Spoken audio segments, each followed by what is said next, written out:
Hello friends, Kia Knight here, and welcome to my channel. Today I wanted to show you the progression of my Sauron helmet that I built a year back. This piece I made entirely out of EVA foam, and it turned out amazing at the end, and I just want you guys to see it, so please stick around to look at that. Also, if you're interested in looking at more of my items, please visit my shop at Etsy, and also follow my Instagram page to see more updates on what I do next. So let me just explain a little bit on how things went down when I was making this. So basically, when I started out, I get my patterns out, make them beforehand as you see here, and graphite etch it onto the foam so that I can clearly see where I can cut. And depending on where that is going to be landing on the final piece, I angle it accordingly.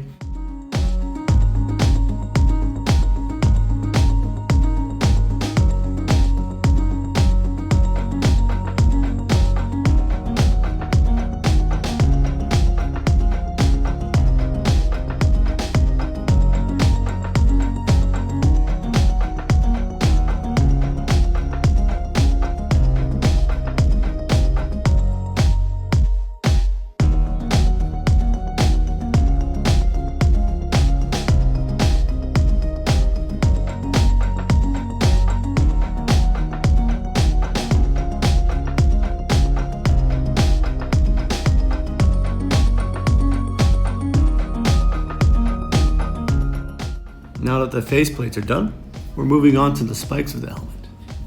And it's very important that you get your patterns drawn out correctly the first time, because it can really hamper your progression speed in building these.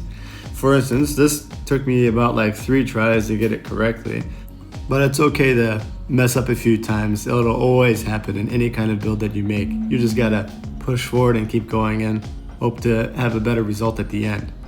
And now you can see that I am starting to Dremel out those patterns and the shapes out to get the desired effect. And it does take a little bit, but after some time, it really does come out how you want it. And when you're happy, and that's the most important thing.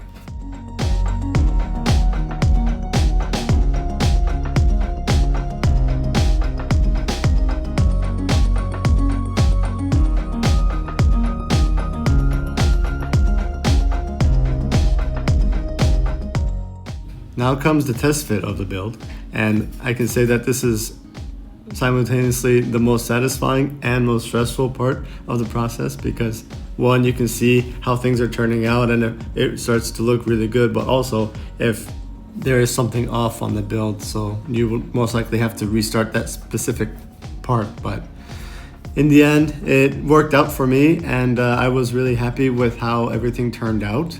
And from there, it's always really good to take a step back and really look at the piece as a whole and make your next steps on where to go.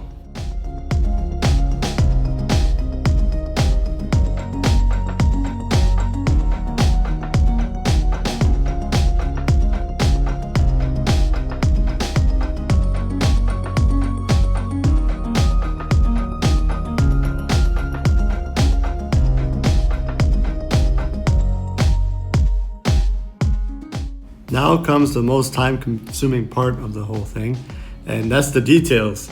Essentially, it's just very small, tightly packed lines where it just takes forever to really get everything out. As you can see, there's very dense detailing on this helmet, and it does take a while. Like, probably took me like a few days just to finish this specific part.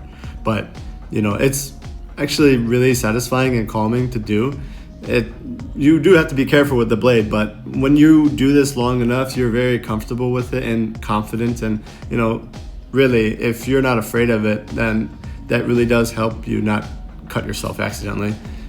You just learn to respect it, and you just do what you do. And you know, it's essentially, for me at least, like a muscle memory. Now, pretty much the final bit, I'm starting to glue it on now, which is actually, I would say this is the most stressful, because if I mess up here, then it's very difficult to fix anything without essentially destroying whatever part I messed up on, because it would just rip up the foam. Contact cement is the glue that I use, and it's very strong, very, very strong. It'll literally bind the foam together, and the foam would rip before the glue comes apart. But I was fortunate. I was very diligent on where I was putting my things, and it all turned out really well. And yeah, so now I'm doing the spikes here, the front spike, and I'm making sure that it's angled correctly.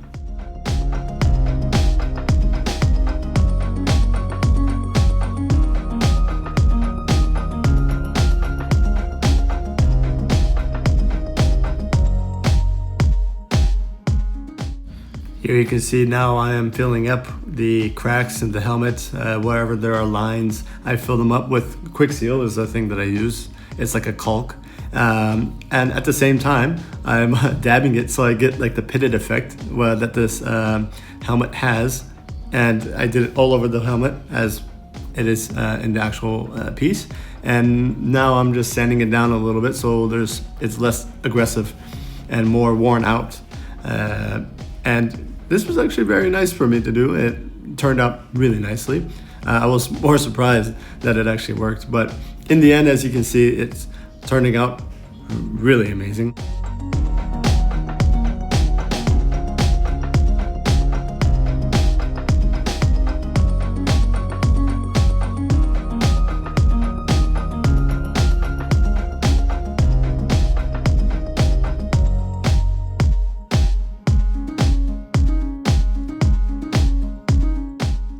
After applying the rubber spray, I am now airbrushing on some paint, and essentially what I'm trying to do here is trying to fill in the deep cracks of the helmet with the darker tone so that it can pop out more, and then later going over it with a lighter tone to give it more of a metal effect.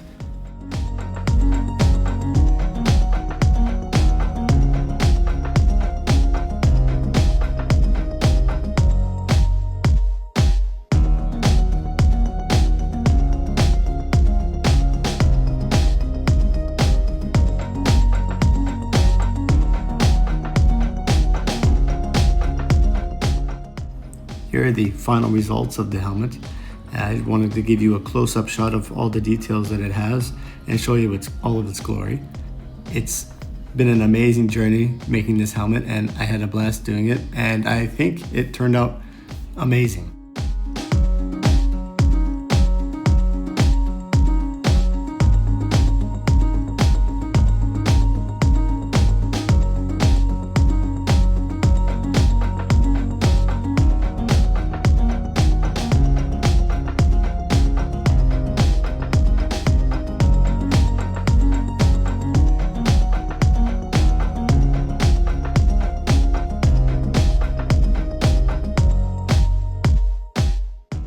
Here I wanted to show you really quick that the helmet is fully lined, and it is based on the dimensions of the head of whoever is buying it.